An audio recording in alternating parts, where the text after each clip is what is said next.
Adlaw nga Martes karon mga kaigsuunan, petsa 26 sa bulan sa Setyembre tuig 2023. Ang pagbasa kinutlo gikan sa Ebanghelyo sumala ni San Lucas, kapitulo 8, bersikulo 19 ngadto sa 21. Unya miadto kang Jesus ang iyang inahan ug ang mga igsuong lalaki apan wala sila makaduol kaniya tungod sa kadaghan sa mga tawo.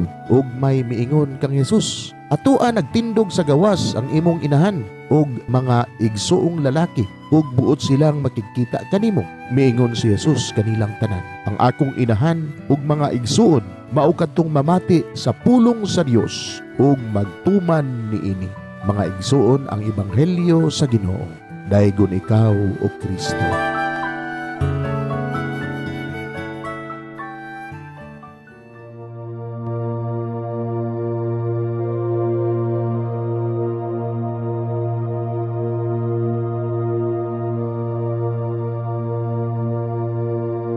Pagampo sa dili pa magsugod sa trabaho. Magampo kita.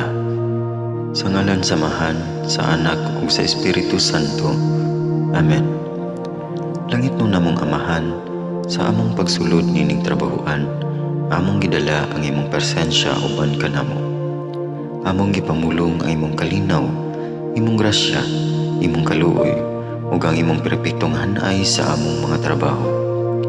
Among gipadayag ang imong gahom labaw sa tanan diha sa mga butang nga among mahimo, masulti, mahuna-unaan ug mahukman sulod nining adlaw.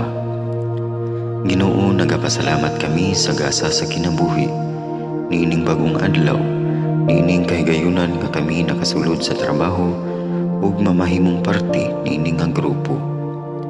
Salamat sa mga gasa nga imong gitugyan kanamo. Hamong gamiton kini diha sa pagimaya kanimo. Hatagi kami sa kusog ug kadasig sa pagbuhat sa among mga trabaho. Panalangini ang among mga proyekto, mga ideya ug kusog, aron sa ingon bisan sa pinakagamay namong mga kalampusan, magahatag kini sa imong himaya. Ubani kami Ginoo sa among pagtrabaho nining adlaw. Puna kini nga lugar sa inspirasyon ug kusog. Tabangi kami nga magtrabaho isip usa ka grupo nga mapakita sa usag-usa ang kamaayo. Himuha kami nga maayo nga makabot namo ang mga butang nga kinahanglan namong buhaton. Himuha kini nga lugar nga puno sa kalipay ug panagihikalaay.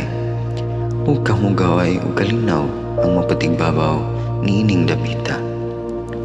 Ginoo, kung kami anaa sa kalibog, giyahi kami. Kung kami muwadaan sa kadasig ug paglaom, dasiga kami.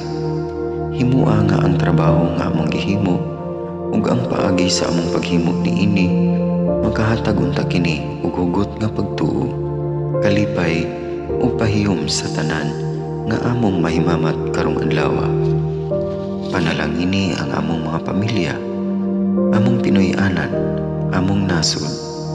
Himua nga magmatidud-anon kami sa pagtagad ug pag-amuma sa kalikupan ug sa tanang may kinabuhi diha sa pagbuhat kanamo sa pagkabuot sa imong pangandoy alang sa hustisya ug kagawasan.